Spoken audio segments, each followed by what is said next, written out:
Goeiemôre almal, dit is Dinsdagoggend, vandag is dit die 21ste Oktober, die jaar 2025, is 'n lieflike dag deur Abba geskenk aan ieder en elkeen van ons. My naam is Sonja Gerber. Vanoggend gaan ons 'n bietjie gesels oor eerlikheid en integriteit. Eerlikheid of integriteit is om goed te wees en die waarheid uit te leef, selfs as niemand jou dophou nie. Die spreek sê, plastiek mense kraak maklik.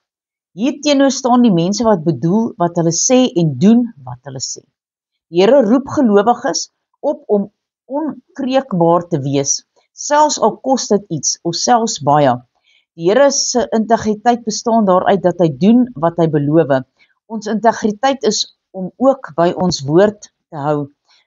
Ons integriteit is die beste manier om ons getuienis te lewer, dat ons God se kinders is, sonder dat ons 'n begeleidende woord sê. Halleluja. Maar kom ons hoor, wat sê God se woord rondom eerlikheid en integriteit. Levitikus 19 vers 35 en 36 sê, julle mag geen onreg doen in die gereg om lentemaat, gewig of inhoudsmaat nie.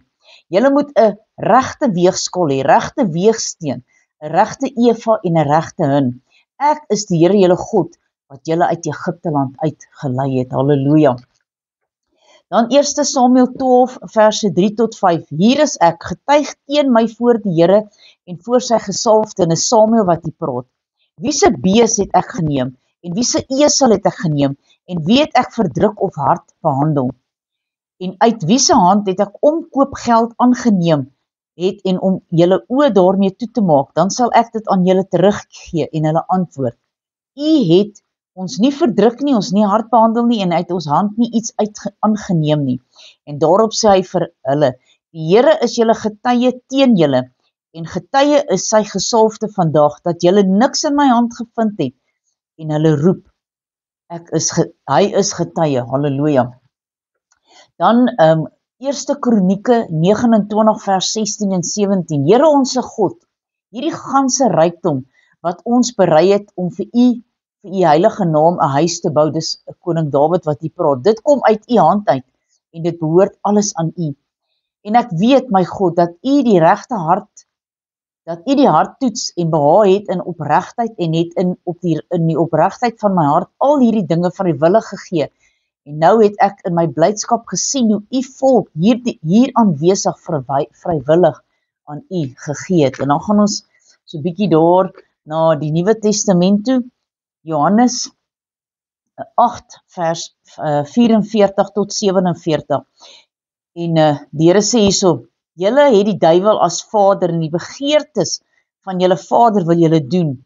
Hy was 'n mensemoordenaar van die begin af, en staan nie in die waarheid nie, omdat daar in hom geen waarheid is nie.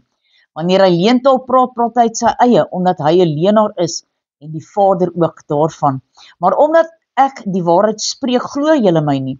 Wie van julle oortuig my van sonde? En as ek die waarheid spreek, waarom glo julle my nie? Die wat uit God is, luister na die woorde van God, daarom luister julle nie, omdat julle nie uit God uit is nie. Eina, dis 'n bietjie 'n pak sla daar. Dan Efesiërs 4 vers 25 sê, daarom lê ek die leuen af en ek spreek die waarheid elkeen met sy naaste, want ons is mekaar se lede. Die laaste gedeelte is Filippense 4 verse 8.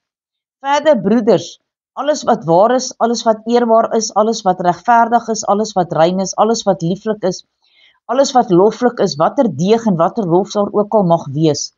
Bedink dit, halleluja, kom ons bid saam. Almagtige God en Hemelse Vader, Here, baie dankie dat ons in eerlikheid en met integriteit kan wandel deur hierdie lewe. Here, om vir ander mense te wys, dit is hoe 'n mens moet wees. Here, sodat wanneer 'n mens met mense spreek, dat hulle, as hulle sleg praat van ons, dat hulle sal sleg praat oor dit waarin ons goed is. Dankie Here, u genade, u barmhartigheid oor ons lewe. Here, wees met elke kind van u. Here, dat ons altyd eerbaar sal wees, eerlik sal wees met mense, met integriteit sal wandel, geen bedrog sal pleeg nie, geen diefstal sal doen nie. Here, sodat die mense sal weet, dat dit is wat 'n mens moet doen, en dit is hoe ons lewe moet rig, om eerlik te wees en vol integriteit. Here, aan u alleen kom toe die lof, die eer en die aanbidding. Halleluja, amen.